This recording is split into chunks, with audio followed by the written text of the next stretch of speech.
Alors, lors des laboratoires précédents, on a pu remarquer que le reset, donc la réinitialisation des relais de sortie, se faisait automatique. Donc, aussitôt qu'on tirait sur l'arrêt d'urgence, eh bien, il se réarmait. Maintenant, on peut le faire aussi à distance. C'est quelque chose qui est très utilisé une fois en industrie, tout simplement parce que on veut que le technicien aille valider sur la chaîne de production ce qui se passe, par la suite revient et réinitialise le relais de sécurité. Donc, c'est encore une mesure de sécurité supplémentaire. Pour ce faire, eh bien, on appuie sur le plus.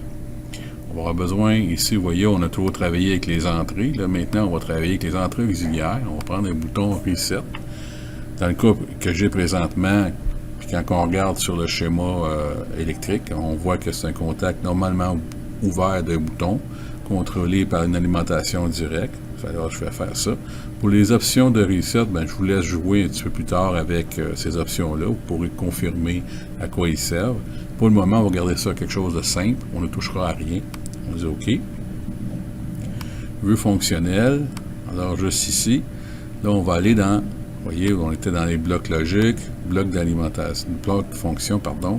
Donc, bloc de reset à verrouillage, juste ici. Et là, on va venir accorder le tout.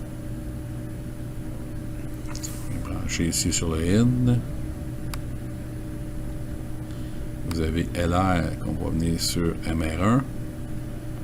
Et vous avez la sortie qui va aller sur le in ici.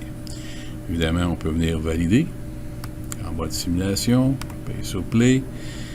Alors, on active les deux. Voilà, lui, il est prêt. Tant qu'il n'y a pas de reset, il n'activera pas la MR01, comme ceci. Voilà. Alors, s'il y a un problème, on désactive. Vous voyez, mais je paye sur reset, peu importe ce qui arrive, tant que je n'ai pas corrigé le problème, je ne pourrai pas le réactiver.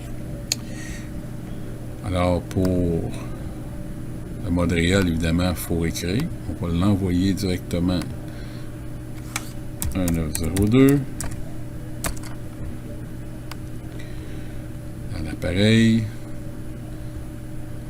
Vous voyez ici qui vous donne des informations sur le bloc de reset à verrouillage. On va confirmer. On va fermer. On fait on-off.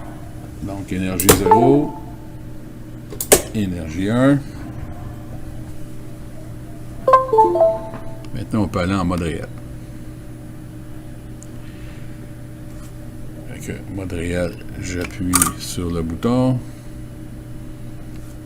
On appuie sur l'arrêt d'urgence.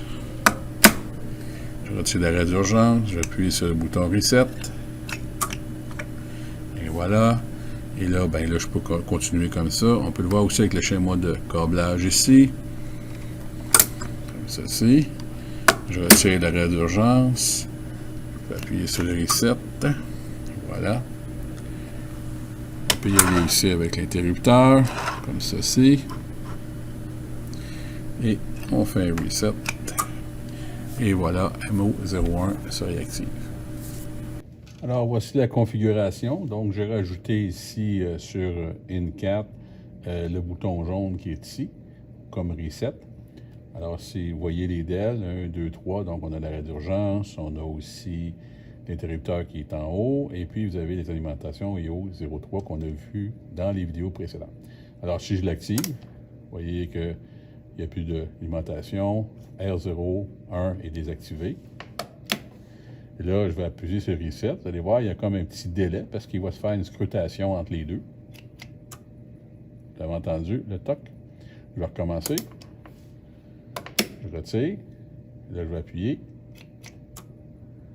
Voilà. Et là, on peut le voir par la DEL qui est ici. J'appuie. Donc, R01 et R02 sont désactivés. R02 n'a pas été programmé.